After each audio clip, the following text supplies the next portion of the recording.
시편 74편 1절로 11절 말씀 함께 봉독합니다.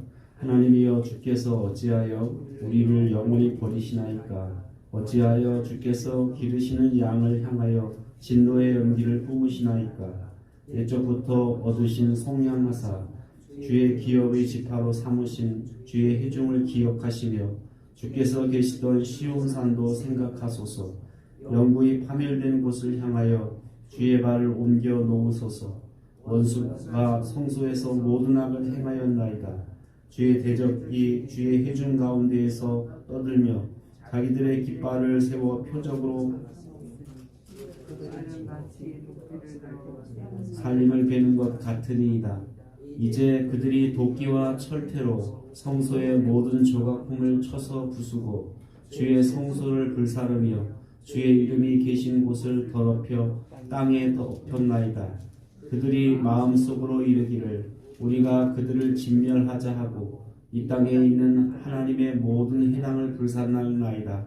우리의 표적은 보이지 아니하며 선지자도 더 이상 없으며 이런 일이 얼마나 오래는지 우리는 우리 중에 아는 자도 없나이다. 하나님이여, 대적이 언제까지 비방하겠으며 원수가 주의 이름을 영원히 능욕하리이까? 주께서 어찌하여 주의 손 곧 주의 오른손을 거두셨나이까? 주의 품에서 손을 빼내시어 그들을 멸하소서. 아멘. 시편 74편은 특별히 신앙 하나님을 믿는 믿음 때문에 원수들에게 조롱당하는 그런 상황 속에서 하나님 앞에 부르짖는 그런 탄식 시입니다. 그래서 오늘 1절에 보면 어찌하여라는 말, 어찌하여 우리를 버리십니까? 어찌하여 우리를 영원히 떠나셨습니까? 라고 이렇게 탄식하면서 하나님 앞에 간구하게 됩니다. 특별히 이스라엘과 하나님 사이는 왕과 백성 사이죠. 그래서 백성이 이제 어려움을 당하게 될 때 왕이신 하나님 앞에 간구한 간청을 드리는 그런 기도의 내용이 오늘 본문에 나와 있습니다. 그래서 우리의 처지와 우리의 형편이 지금 심각합니다. 왕께서 왕이신 하나님께서 손을 떼지 마시고 손을 거두지 마시고 다시 임하셔서 우리를 건져달라고 구원해달라고 그렇게 간청을 하고 있습니다. 특별히 이 시편 74편의 이야기를 보면 내용을 보면 이것은 이스라엘 백성들이 바벨론으로 포로로 끌려가는 그런 상황인 것 같아요. 그래서 앞부분에 보면 1절부터 2절 내용을 보면 이제 막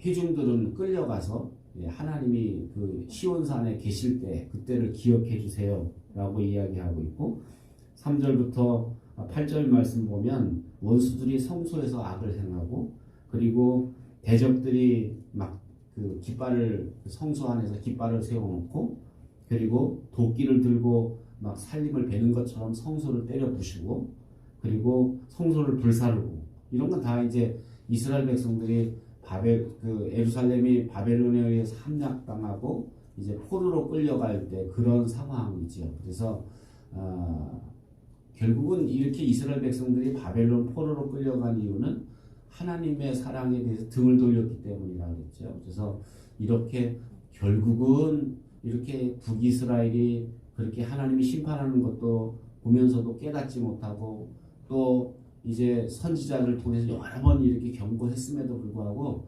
경고를 무시하고 결국 그 악을 행하던 이 북이스라엘이 아수르에 의해서 멸망하고 또 남유다도 결국 이제 바벨론에 의해서 이렇게 멸망당하는 그런 상황에 처해 있다라는 거죠. 그런데 어떻게 보면 그 시편을 지은 하나님께 간구하는 사람들은 주로 예언자들이거나 믿음 때문에 그렇게 외치고 소리쳤건만 오히려 핍박하고 듣지도 않고 이런 어떻게 보면 그들의 죄 때문에 이렇게 처참하게 멸망을 당했는데 그런데 하나님의 선지자들은 하나님의 종들은 하나님을 향해서 부르짖는 거예요. 하나님, 우리가 하나님을 믿는 그 믿음으로 여기까지 하나님께서 애굽에서 우리를 건져내서 여기까지 인도해 내셨는데 하나님 이 당신의 백성이 이렇게 처참하게 멸망당하고 또 당신의 계시던 성소가 이렇게 회파되는 이런 상황을 하나님 외면하지 말아 주십시오. 하나님 돌아와 주십시오. 그리고 다시금 하나님의 은혜를 베풀어 달라고 이렇게 어떻게 보면 하나님의 성소가 회파되고 성소가 무너지는 그런 상황 속에서 하나님 앞에 기도하고 있습니다. 저는 상황은 비슷하지만 예를 들면 과거에는 눈에 보이는 성소가 무너졌다면 요즘은 어떤 게 무너질까요? 눈에 보이지 않는 예배, 눈에 보이지 않는 이건 예배나 모임은 이건 눈에 외형적으로 눈에 보이지는 않지만 그냥 없어지는 이게 모임이 하나 둘 이제 없어지기 시작하지 않아요? 여러분 이게 가만히 이렇게 조금만 생각해 보면 과거에 있던 게 지금 없어지기 굉장히 많아요. 금요초가 벌써 이렇게 없어요. 우리는 물론 이제 이게 저녁 시간 잠깐 나와서 우리가 기도하지만 이제 그 기도 모임이라는 게 거의 이제 한국 교회에서 자취를 감추고 있고 새벽 기도도 거의 지금 한 3분의 1이 없어졌다 해요. 그리고 교회에서 아이들이 떠드는 그런 지저귀는 소리가 사라진 그래서 주일학교가 사라진 지가 굉장히 이제 심각한 그런 상황에 처해 가고 있다라는 하나 둘 이렇게 없어지고 있는데 우리는 정신을 못 차려요. 왜냐하면 하루아침에 뭐가 없어져야 하루아침에 성전이 불타고 없어져야 막 정신을 바짝 차리고 이렇게 뭔가 긴장하고 하나님 앞에 서는데 조금씩 이렇게 무너져 내리니까 이게 별로 이렇게 처음엔 조금 불편했지만 조금 지나면 그것도 살만한 거예요. 우리도 그렇잖아요. 처음에 모임 못하게 하고 예배 못하게 할 때 불편했는데 한두 달이지 이렇게 1년 2년 지나고 나니까 이것도 이제 할만한 거예요.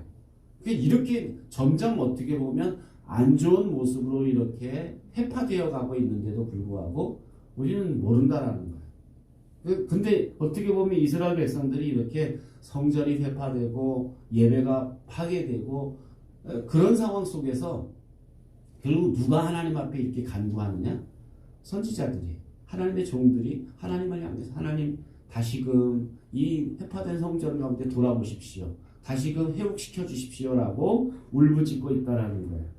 결국 이렇게 예배가 파괴되니까 어떤 현상이 벌어집니까? 9절 말씀 보니까 우리의 표적은 보이지 아니하고 선지자도 더 이상 이상이 없으며 이런 일이 얼마나 오래했는지 우리 중에 아는 자도 없나이다.